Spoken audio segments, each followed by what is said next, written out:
Palmerston की विदेश नीति के दूसरे भाग में, दूसरे वीडियो में आप सभी का हार्दिक स्वागत है। मैं doctor S Tiwari, government college Pithora, जिला महासमुंद, छत्तीसगढ़ से।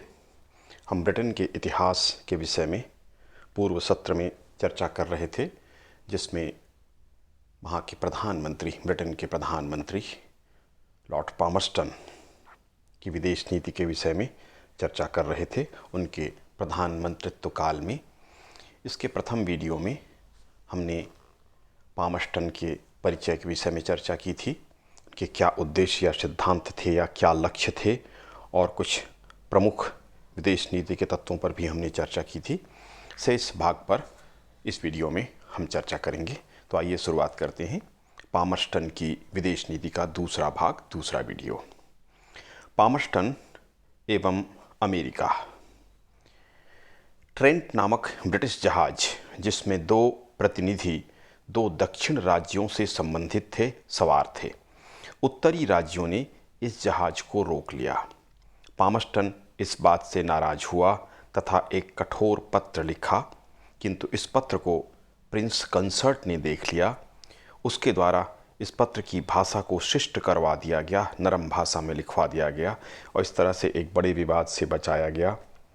दोनों प्रतिनिधियों को उत्तर राज्यों ने इस पत्र के बाद छोड़ दिया। इस तरह से इस समस्या का समाधान हुआ। आपको यह ज्ञात होगा कि उत्तर और दक्षिणी राज्य की जो हम चर्चा कर रहे हैं, वो संयुक्त राज्य अमेरिका के गृह युद्ध की परिस्थितियों की बात है। गृह युद्ध संयुक्त राज्य अमेरिका में स्वाधीनता के पश्चात वहाँ पर गृह युद्ध छिड़ा था।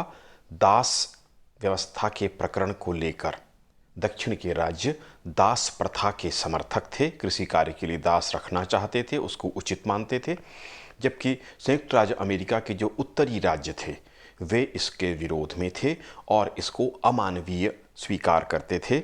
इस कारण से उन्होंने कानून तय किया था, बनाया था और दास प्रथा की समाप्ति की घोषणा की थी, जबकि उत्तरी राज्यों ने इसका विरोध किया था और इस प्रकार संयुक्त राज्य अमेरिका में गृह युद्ध छिड़ गया था। उस समय की ये परिस्थिति थी कि ट्रेंट नामक जहाज में, ब्रिटिश जहाज में, दो प्रतिनिधि जो दक्षिण राज्यों से संबंधित थे, सवार थे। उत्तरी राज्यों ने, जिनके साथ इनका विवाद था, उन्होंने इनको रोक लिया था। पत्र लिखने के बाद उन्हें छोड़ दिया गया। तो ये पहली स्थिति आई थी अमेरिका के साथ संबंधों में। दूसरी स्थिति आई क्रीमिया के युद्ध में। बहुत से अमेरिकन लोग अंग्रेजी सेना में सम्मिलित हो गए थे। यह भी आपको ज्ञात होगा कि संयुक्त राज्य अमेरिका या अमेरिका में जो बसने वाले लोग थे, जो वहाँ निवासी थे, वहाँ के मूल निवासी तो अलग थे, वहाँ के आदिवासी थे। रेड इंडियंस उनको कहा था कोलंबस ने, रेड इंडियंस कहे जाते थे, वो मूल आदिवासी थे वहाँ के। लेकिन ज़्यादातर लोग जो जाकर वहाँ पर बसे, नई दुनिया अमेरिका को कहा जाता है, खोज के बाद वहाँ पर बसे थे, उनमें सबसे ज़्यादा अंग्रेज लोग ही थे, अंग्रेज मूल के ही लोग थे। तो इंग्लैंड के लोग ही ज़्यादा संयुक्त राज्य अमेरिका में थे, फ्रेंच भी थे, अन्य यूरोपीय देशों के लोग भी गए थे, अन्य देशों के लोग, लेकिन सर्वाधिक अमेरिकन लोग, अमेरिका में अंग्रेज लोग बसे थे। तो उनके सीधे नातेदारी, रिश्तेदारी और संबंध और सहानुभूति हमेशा इंग्लैंड के लोगों के साथ थी। और जब क्रीमिया के युद्ध में इंग्लैंड फंस चुका था, उसकी दुर्दशा की स्थिति आ गई थी, लड़ते हुए बड़ी संख्या में लोग मर रहे थे और उनको आवश्यकता थी, तो इंग्लैंड के लोग क्योंकि उनसे संबंधित थे, इस कारण से बड़ी संख्या में अमेरिकन लोग इंग्लैंड की सेना में, अंग्रेज सेना में सम्मिलित हो गए थे। संयुक्त राज्य अमेरिका के द्वारा इस पर विरोध व्यक्त किया गया तथा इसे अंतर्राष्ट्रीय नियमों और कानूनों के खिलाफ बताया गया। पामर्स्टन ने अपनी त्रुटि स्वीकार की तथा अमेरिका से क्षमा मांग ली, लेकिन संयुक्त राज्य अमेरिका को इससे संतोष नहीं हुआ। संयुक्त राज्य अमेरिका के द्वारा वाशिंगटन स्थित अंग्रेजी राजदूत को देश से बाहर निकाल दिया गया। पामर्स्टन ने इस अपमान के घूंट को चुपचाप पी लिया, क्योंकि उसने माना कि यहाँ उनकी त्रुटि थी और एक देश के निवासी दूसरे देश की सेना में सम्मिलित नहीं हो सकते या नहीं होते हैं। ये अंतर्राष्ट्रीय नियम या परंपरा है, या कोई देश ऐसा करता है तो अंतर्राष्ट्रीय नियमों के खिलाफ उसको माना जाता है, जब तक कि उन दोनों देशों में कोई सहमति न हो। जैसे कि भारत और नेपाल के बीच ऐसी आपसी सहमति है कि गोरखा रेजिमेंट ही हमारी सेना में है और बड़ी संख्या में नेपाली लोग भारतीय सेना में सम्मिलित होते हैं। तो इस तरह अगर कोई बात समझौता हो या ऐसी स्थितियां हो तो बात अलग है, अन्यथा सामान्य परिस्थितियों में ऐसा अंतर्राष्ट्रीय नियम है। तीसरी परिस्थिति आई थी, अल्बामा नामक एक जहाज था। इस जहाज को दक्षिणी राज्यों के लिए इंग्लैंड में बनाया गया था। लंदन स्थित उत्तरी राज्यों के राजदूत ने इंग्लैंड की सरकार से अनुरोध किया कि उस जहाज को इंग्लैंड से न जाने दिया जाए।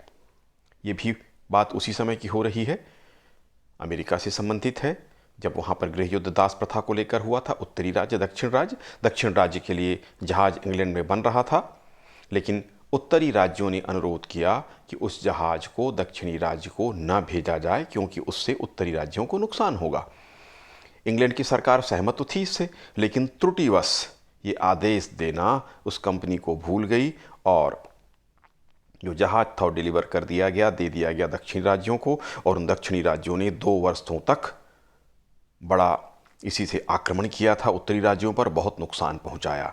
जब युद्ध समाप्त हो गया, उसके पहले से ही क्षतिपूर्ति की मांग वो कर रहे थे, किंतु उत्तरी राज्यों की विजय हुई थी इस गृह युद्ध में। समाप्ति के पश्चात अमेरिका के द्वारा क्षतिपूर्ति की मांग इंग्लैंड से की गई। इस समय तक प्रधानमंत्री ग्लैडस्टोन थे, उनका मंत्रिमंडल था। उन्होंने जिनेवा के अंतर्राष्ट्रीय न्यायालय को मामला सौंप दिया। इंग्लैंड को इस हेतु 30 लाख पाउंड क्षतिपूर्ति के रूप में देना तय किया गया अंतर्राष्ट्रीय न्यायालय के द्वारा, और ये उनको देना पड़ा। तो इस तरह से 3 ऐसे प्रकरण आए थे, 2 जहाज़ों के और एक तीसरी परिस्थिति जिनकी हमने अभी चर्चा की। इन परिस्थितियों में संयुक्त राज्य अमेरिका के साथ इसने इस प्रकार का व्यवहार उपरोक्तानुसार किया। इटली ऑस्ट्रिया युद्ध। वस्तुतः इटली इस समय निर्मित नहीं हुई थी, पूरा संगठन या एकीकरण उसका नहीं हुआ था। सार्डिनिया के नेतृत्व में आंदोलन चल रहा था, एक इटली के एकीकरण से आप परिचित होंगे। क्रीमिया युद्ध के समय काबूल ने कूटनीतिक प्रयास तेज किया था तथा 18,000 सैनिक मित्र राष्ट्रों या इंग्लैंड फ्रांस की मदद के लिए, इंग्लैंड फ्रांस तुर्की की मदद के लिए 18,000 सैनिक उन्होंने भेजे थे। इस समय संकट में थे लोग, इस कारण से उस मदद को ध्यान रखा गया। इस समय फ्रांस ने उसे मदद का आश्वासन दिया था। इंग्लैंड ने भी उसके प्रति सहानुभूति आ गई थी, क्योंकि इटली का कोई नाता, कोई संबंध इंग्लैंड या फ्रांस से नहीं था, किंतु फिर भी उन्होंने इनकी मदद की थी। फ्रांस ने तो स्पष्ट वचन दे दिया था कि वह इटली के एकीकरण में, जो एकीकरण पूर्ण नहीं हुआ था, सार्डिनिया के नेतृत्व में हो रहा था, उसमें मदद करेगा। 1859 में एकीकरण के प्रयास में ऑस्ट्रिया के विरुद्ध सार्डिनिया ने युद्ध छेड़ दिया। फ्रांस ने उसकी मदद की, प्रत्यक्ष रूप से सेना भेजकर। ब्रिटेन के द्वारा अप्रत्यक्ष रूप से मदद की गई। पामस्टन सार्डिनिया के प्रति सहानुभूति रखता था, स्वयं सीधा हस्तक्षेप नहीं किया, किंतु अन्य राष्ट्रों को, अन्य यूरोपीय शक्तियों को उसमें हस्तक्षेप उसने नहीं करने दिया। ऐसी कूटनीतिक चालें चली और एक तरह से चेतावनी भी दे दी, उसमें किसी ने हस्तक्षेप नहीं किया। किंतु जब फ्रांस ने सार्डिनिया की मदद के बदले में नाइस और सेवाय के क्षेत्र प्राप्त किए, तब पामस्टन अवश्य सशंकित हुआ था, उसको ईर्ष्या भी हुई थी, क्योंकि फ्रांस ने जो मदद की थी उसके बदले इटली के एकीकरण में आगे चलकर 2 क्षेत्र सम्मिलित होने वाले थे इटली के, उनमें से 2 क्षेत्रों को उसने प्राप्त किया था, नाइस और सेवाय। आगे चलकर ये भी इटली के एकीकरण में सम्मिलित हो जाते हैं। तो इस तरह की स्थिति इटली के एकीकरण की इस चरण में थी। स्लेस्विग एवं हॉलस्टीन का प्रकरण, इससे भी आप परिचित होंगे। स्लेस्विग और हॉलस्टीन नाम के 2 क्षेत्र थे जो जर्मनी की उत्तरी सीमा पर स्थित थे। वर्तमान में वे डेनमार्क के अधीन थे, पूरी तरह से अधीन नहीं थे, कुछ अलग प्रकार की व्यवस्था वहाँ पर थी, लेकिन डेनमार्क की अधीनता मानते थे। इन क्षेत्रों पर ऑस्ट्रिया और प्रसा की निगाह थी, दोनों इस क्षेत्र को चाहते थे। ये बिस्मार्क की कूटनीति थी कि उसने ऑस्ट्रिया को मिलाकर इन दोनों क्षेत्रों को प्राप्त किया और बाद में ऑस्ट्रिया से भी झगड़ा करके दोनों क्षेत्र अपने देश में मिला लिया था एकीकरण में। तो ऑस्ट्रिया और प्रसा की निगाह थी इस समय प्रसा में बिस्मार्क, जो कि महान कूटनीतिज्ञ था तथा प्रसा का चांसलर था, 1863 में डेनमार्क के जो शासक थे उनकी मृत्यु हो गई। नए शासक बने स्लेस्विग और हॉलस्टीन ने, जो राज्य थे, इन्होंने डेनमार्क के नए शासक को स्वीकार नहीं किया, नहीं माना अपना राजा। इसी समय ऑस्ट्रिया और प्रसा ने अपना दावा इन दोनों क्षेत्रों पर प्रस्तुत कर दिया कि स्लेस्विग और हॉलस्टीन उनका है।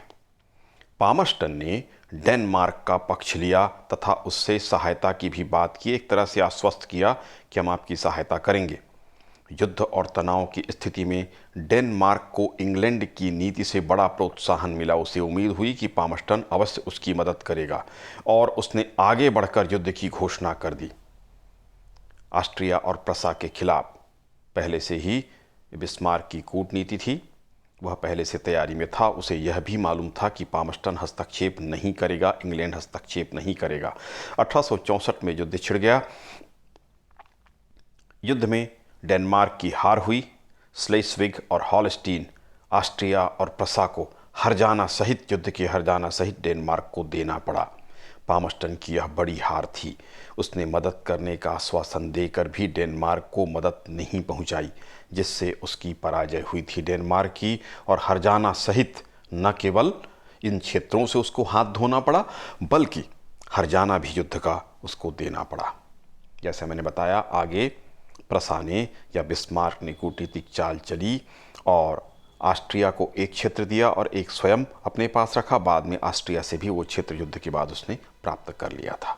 तो ये बिस्मार्क की कूटनीतिक विजय थी और पामस्टन की कूटनीतिक पराजय थी। आर्सेनी का विद्रोह। फिलिप आर्सेनी नामक एक निर्वासित इटालियन विद्रोही था। उसका मानना था कि नेपोलियन तृतीय के कारण इटली ऑस्ट्रिया की अधीनता से मुक्त नहीं हो पा रहा है। अतः उसने 1858 में एक दिन नेपोलियन तृतीय के ऊपर 3 बम फेंके, किंतु उसके साथ जो 10 लोग चल रहे थे वे मारे गए, अनेक घायल हुए। जब षड्यंत्र की जांच की गई तो पता चला कि यह षड्यंत्र लंदन में बनाई गई थी तथा बम बर्मिंघम में तैयार किया गया था। इससे नेपोलियन तृतीय बहुत नाराज हुआ, जो बच गया था इस आक्रमण से, और उसने इंग्लैंड या पामस्टन को पत्र लिखा तथा प्रचलित हत्या कानून के दोष उनसे स्पष्ट किया एवं सुझाव दिया कि उसमें संशोधन किया जाए। पामस्टन को यह सुझाव न्याय संगत लगा और उसने हत्या के नियम में संशोधन के लिए एक विधेयक संसद में प्रस्तुत किया, किंतु संसद सदस्यों एवं इंग्लैंड के लोगों ने यह माना कि फ्रांस से भयभीत होकर यह कानून बनाया जा रहा है। जबरदस्त विरोध हुआ देश में और संसद में भी। इसके फलस्वरूप फरवरी 1858 में पामस्टन को अपने पद का त्याग करना पड़ा, यद्यपि 1859 में वह पुनः प्रधानमंत्री बन गया था। तृतीय चीन युद्ध। 1859 में पामस्टन ने चीन को आदेशित किया कि वह टिंटिस की संधि को दोहराए, जो पूर्व में संधि हुई थी। चीन ने अपनी असमर्थता प्रकट कर दी। फलस्वरूप अंग्रेजी एवं फ्रांसीसी बेड़ों ने सम्मिलित रूप से चीन पर आक्रमण प्रारंभ कर दिया। प्रारंभ में तो इन्हें पराजय का मुख देखना पड़ा, पर 1860 में इन्होंने बाकू के किलों पर अधिकार कर लिया। उसके बाद मित्र देशों की सम्मिलित सेना ने पीकिंग पर आक्रमण किया। यह जानकर चीनियों ने एक निंदनीय चाल चली। प्रत्यक्ष रूप से उन्होंने सीधे संधि के प्रति अपनी अभिरुचि प्रकट की और गुप्त रूप से उन लोगों ने 4 अंग्रेजी राजदूतों को पकड़कर उनके साथ अमानवीय कृत्य या व्यवहार किया। इससे मित्र राष्ट्रों की सेना में रोष पैदा हुआ। आक्रोशित होकर उन्होंने चीन के राजा का राजमहल जला दिया। इससे चीनी सरकार आतंकित हो गई और 1860 में पैकिंग की संधि कर ली। इस संधि से अंग्रेजी सरकार को यह लाभ हुआ कि एक राजदूत पीकिंग में रहने लगा और अंग्रेजी व्यापारियों को टिंटिस में व्यापार करने की अनुमति प्राप्त हो गई। यहाँ भी इसकी नीति को सफलता प्राप्त हुई। पोलैंड की स्थिति देख लेते हैं। पोलैंड पर इस समय रूस का अधिकार था। रूस अपनी सेना में वृद्धि के प्रयास में था, अतः उसने पोलैंड के निवासियों को सेना में भर्ती करने के लिए बात करना प्रारंभ किया। इसके खिलाफ पोलैंड वासियों ने विद्रोह कर दिया, बड़ी संख्या में भर्ती भी कर ली। जैसा कि हमने चर्चा की थी इसी वीडियो में कि अंतर्राष्ट्रीय नियमों के खिलाफ था कि उस देश की सहमति के बिना कोई अगर इस तरह का समझौता नहीं हुआ है तो दूसरे देश के लोगों को अपने देश की सेना में या दूसरे देश की सेना में भर्ती नहीं किया जा सकता था। पामस्टन को पोलैंड के निवासियों के प्रति पूर्ण सहानुभूति थी। उसने रूस को सुझाव दिया कि वह पोलैंड को स्वतंत्रता प्रदान कर दे, लेकिन रूस से कोई प्रतिक्रिया नहीं हुई। प्रसा ने रूस को सहायता देने का वचन दिया था, जिसके कारण रूस का मनोबल बढ़ गया था। इस कारण प्रसा की पामस्टन के सुझाव पर उसने कोई ध्यान नहीं दिया, बल्कि उसने पोलैंड निवासियों पर क्रूरता का व्यवहार प्रारंभ कर दिया। पामस्टन ने केवल विरोध किया, कोई कार्यवाही नहीं की थी। इस तरह यहाँ पर उसकी इच्छा नहीं चल पाई और न ही उसके दबाव का कोई असर रूस के ऊपर हुआ। आइए अब मूल्यांकन कर लेते हैं पामस्टन की विदेश नीति का। पहला बिंदु है क्रीमिया के अनावश्यक और व्ययपूर्ण युद्ध में उलझना। क्रीमिया के युद्ध को सर्वाधिक अनावश्यक और व्ययपूर्ण युद्धों में गिना जाता है या माना जाता है, जिसकी कोई वास्तविक आवश्यकता नहीं थी तथा कोई विशेष कारण भी नहीं था। जो कारण था वो भी बातचीत से बड़ी आसानी से सुलझ सकता था, किंतु इस युद्ध में इंग्लैंड की भागीदारी अनावश्यक मानी जाती है और इस युद्ध में अत्यधिक जन और धन की हानि ब्रिटेन को उठानी पड़ी थी और एक समय उसकी स्थिति बहुत खराब भी हो गई थी। आपको ज्ञात है कि इस युद्ध का कारण रूस की एक मांग थी कि वह ईसाई क्षेत्रों में संरक्षक बनना चाहता था, कुछ चर्चों का संरक्षक होना चाहता था। एक छोटी सी बात थी, कोई बड़ी बात नहीं थी, किंतु इस बात ने एक बड़े युद्ध का रूप लिया और इसमें अपार धन की हानि हुई थी। प्रजातंत्र विरोधी नेपोलियन तृतीय का समर्थन। फ्रांस का शासक नेपोलियन तृतीय फ्रांस में लोकतंत्र का विरोधी था। उसने निरंकुश शासन की स्थापना की थी और पामस्टन ने उसी का समर्थन किया था, जो उचित नहीं था या उसके सिद्धांत के खिलाफ था कि वह प्रजातंत्रवादी शक्तियों का समर्थक था, प्रगतिवादी शक्तियों का समर्थक कहा जाता था, लेकिन यहाँ उसने निरंकुश सत्ता का समर्थन किया। अमेरिकी गृह युद्ध में दक्षिणी राज्यों की उसने एक तरह से सहायता की थी। अमेरिकी गृह युद्ध दास प्रथा को लेकर हुई थी, जिसमें दक्षिण राज्य दास प्रथा का समर्थन कर रहे थे। पामस्टन की सहानुभूति दक्षिण राज्यों के साथ थी। यद्यपि उसने प्रत्यक्ष रूप से कोई मदद नहीं की थी, किंतु अप्रत्यक्ष रूप से उसके प्रति सहानुभूति रखता था और एक जहाज जो वहाँ बना था इंग्लैंड का, वो दक्षिणी राज्यों तक पहुँचा दिया गया था, जिसके लिए क्षतिपूर्ति भी इंग्लैंड को देनी पड़ी थी। तो वह दास प्रथा का समर्थक संघ था दक्षिणी राज्य, उसके प्रति सहानुभूति रखता था, जो उचित बात नहीं थी। बाल्कन प्रदेश के ईसाई प्रजा की सहायता उसने नहीं की। तुर्की के साम्राज्य में निवास करने वाली ईसाई प्रजा के साथ धार्मिक भेदभाव एवं अत्याचार हो रहा था। वहाँ का जो सुल्तान था, आपको ज्ञात है, मुस्लिम शासक थे और उस सुल्तान ने ईसाई प्रजा पर लगातार धार्मिक अत्याचार किए थे। तुर्की की रक्षा करने की अपनी नीति के कारण पामस्टन के द्वारा इस अत्याचार के विरोध में कोई ठोस कदम नहीं उठाया गया तथा वहाँ की ईसाई प्रजा को अपने हाल पर छोड़ दिया गया। यह अनुचित था, उसके सामान्य सिद्धांत के खिलाफ था। अपने स्वार्थ के लिए उसने वहाँ की ईसाई प्रजा का साथ नहीं दिया था। स्लेस्विग और हॉलस्टीन प्रकरण पर पामस्टन असफल रहा। जैसे कि हमने चर्चा की, इस प्रकरण पर पामस्टन ने डेनमार्क को सहायता देने का वचन दिया था, जिससे प्रोत्साहित होकर उसने ऑस्ट्रिया और प्रसा के खिलाफ स्वयं युद्ध की घोषणा कर दी थी। किंतु पामस्टन ने डेनमार्क को मदद नहीं दी और डेनमार्क को पराजित होकर स्लेस्विग और हॉलस्टीन से हाथ धोना पड़ा। न केवल ये दो क्षेत्र गए थे, बल्कि युद्ध का हर्जाना भी ऑस्ट्रिया और प्रसा को देना पड़ा था। इस तरह से बड़ी असफलता ये पामस्टन की भी असफलता थी। सुधार एवं राष्ट्रीयता एवं वैधानिकता का समर्थन इसने किया था। ये पूर्व में हमने चर्चा की, जो 5 बिंदुओं में ये उसकी असफलता की बातें थी, गलत नीतियां थीं, किंतु बहुत सारी अपनी विदेश नीति में वह सफल भी हुआ था। अपनी स्वतंत्रता के लिए आंदोलनरत जातियों के प्रति उसकी सहानुभूति थी। ग्रीस के स्वाधीनता संग्राम को उसने प्रोत्साहित किया था। बेल्जियम वासियों को अपने यहाँ से हॉलैंड का आधिपत्य हटाने में उसने मदद की थी। स्पेन और पुर्तगाल की नियम अनुमोदित रानियों के निरंकुश रिश्तेदारों के विरुद्ध सहायता की थी। यूरोप के निरंकुश शासकों को वह संदेह की दृष्टि से देखता था। उनके विरुद्ध उसने फ्रांस, स्पेन और पुर्तगाल के साथ संधि कर चतुर्मुख मित्र मंडल का निर्माण किया था। इटली में उसने प्रत्यक्ष सहायता नहीं की, किंतु बाहरी हस्तक्षेप को उसने प्रतिबंधित कर दिया, जिससे इटली के एकीकरण में सहायता मिली थी। तो प्रगतिवादी ताकतों को उसने समर्थन दिया था अनेक देशों में। रूस के प्रभाव को रोकने में वह सफल रहा था। रूस अपना विस्तार तुर्की के क्षेत्र में करना चाहता था, जैसा कि हमने पूर्व में चर्चा की, किंतु पामस्टन उसे प्रतिबंधित करने में सफल हुआ। रूस ने जब जब तुर्की के क्षेत्र पर अधिकार किया अथवा ऐसा प्रयास किया, इंग्लैंड दीवार की भांति उसके समक्ष खड़ा हो गया तथा उसे प्रतिबंधित करने में पूर्ण सफलता उसने प्राप्त की थी। और इसी क्रम में हमने देखा था कि क्रीमिया का एक बृहत्तर युद्ध भी हुआ था। बहुत जनधन की हानि ब्रिटेन को उठानी पड़ी थी। पामस्टन ने फिर भी तुर्की की सहायता की थी। तो रूस के प्रभाव को रोकने में वह सफल रहा था। तुर्की की रक्षा में सफलता। पामस्टन तुर्की की रक्षा करना चाहता था। ये उसके उद्देश्यों में या सिद्धांत में निहित था, जिसमें अंततः वह सफल रहा, यद्यपि इसके लिए उसे बड़े व्ययपूर्ण युद्ध करने पड़े। क्रीमिया युद्ध का उदाहरण इसमें दे सकते हैं, तथा जन और धन की अपार हानि भी उठानी पड़ी। किंतु एशिया के क्षेत्र के अपने साम्राज्य के मार्ग में आने वाले तुर्की की रक्षा करने में वह सफल रहा। जैसा कि हमने चर्चा की थी, भारतीय जो साम्राज्य था, एशिया का अंग्रेजों का साम्राज्य था, उसके बीच में तुर्की का साम्राज्य आता था, तुर्की का राज्य आता था। तो अंग्रेज हमेशा ये चाहते थे कि उस पर अन्य किसी देश का अधिकार न हो, विशेषकर रूस का अधिकार न हो। बफर स्टेट के रूप में तुर्की का राज्य बीच में रहे, ताकि सीधा आक्रमण भारतीय साम्राज्य पर या एशियाई साम्राज्य पर न कर सके।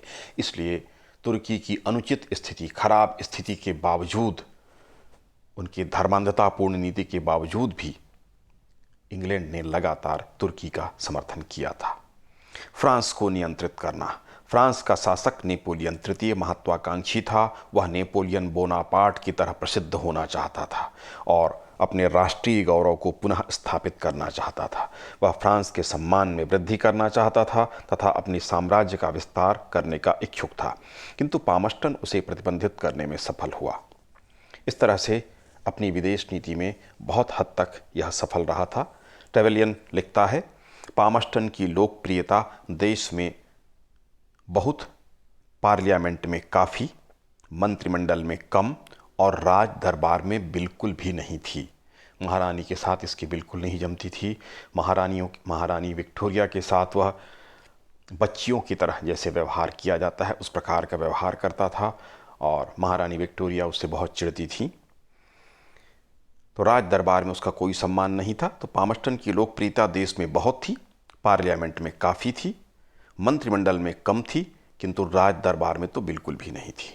J.R. मेरियट लिखता है, उसके चरित्र की महानता राजनीति में दुर्लभ और प्रशंसनीय दोनों है।